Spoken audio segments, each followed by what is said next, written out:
We walked the Frisco Pedestrian Promenade for a sneak peek at summer with no cars on Main. Phil Lindeman, Krystal, 93 News. First, a fuel spill on eastbound I-70 just past exit 205 in Silverthorne backed up traffic around 2:55 this afternoon. No one was injured, and hazmat crews were on scene to clean the spill. Keep it tuned to TJ for the latest.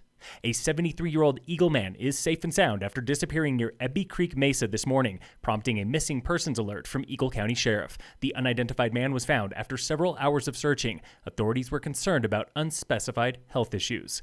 Meanwhile, the search continues for 3-year-old Sebastian Rodriguez Castro, who went missing by the Eagle River 1 week ago today. Rescuers this week used helicopters, drones, and hundreds of volunteers, with no luck since last Sunday, when a search team found Castro's shoe and cell phone. It's opening weekend for the walkable Main Street experiments in Breckenridge and Frisco, where main drags are closed to car traffic 7 days a week for social distancing.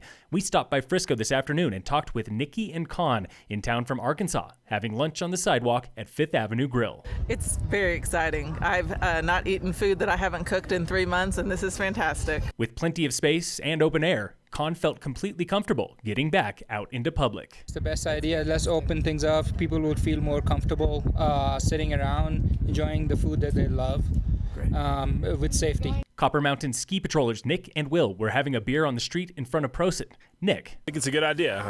I think we need to do everything we can to get people in here. So, yeah, it's great. Everyone we interviewed thinks the Frisco Pedestrian Promenade is a good idea, but Will is leery about side streets. And I would love it if this could be sustainable and, keep going every summer.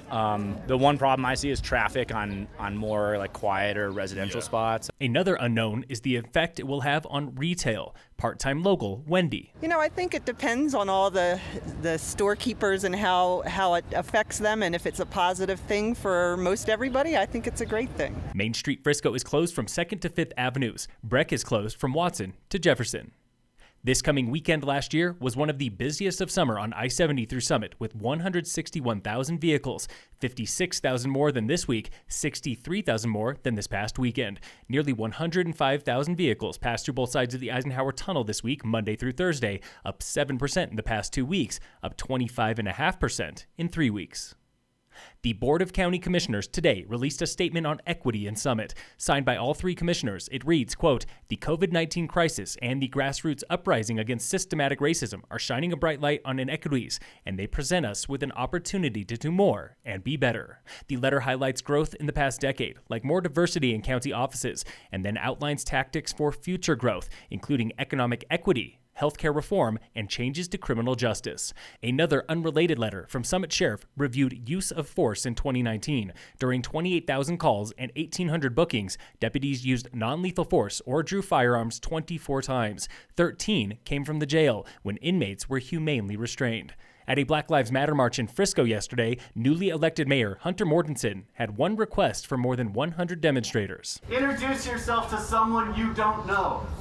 That's how we make these barriers of hate come down. We have to know each other.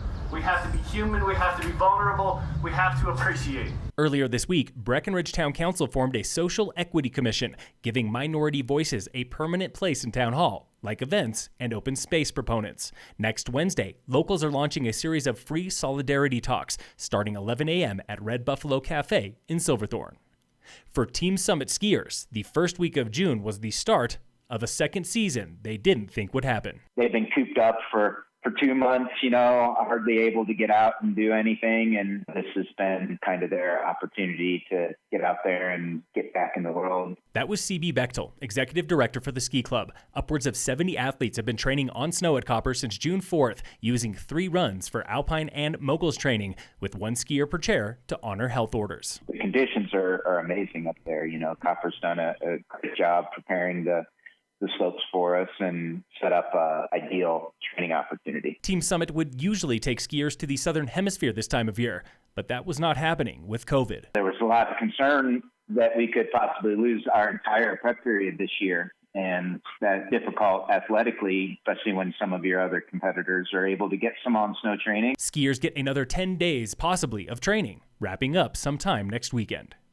Bowling is back in Summit County. Bowl, eat, play games, and just have a very good time with the whole family. That was Jeff Crandall, General Manager for Elevation Bowl, formerly Lakeside Bowl in downtown Dillon, and he has put a ton of work into Elevation's new look. Back in October is when they started putting in the new lanes, ripped out the old wood approaches, put in synthetic approaches, gutted the settee area, leveled the floor out. We have all new furniture. Bowling comes with COVID rules. No more than 5 people per lane, using every other lane with limited food and drink service. Reserve your spot by calling 970-368-6435. Masks are required.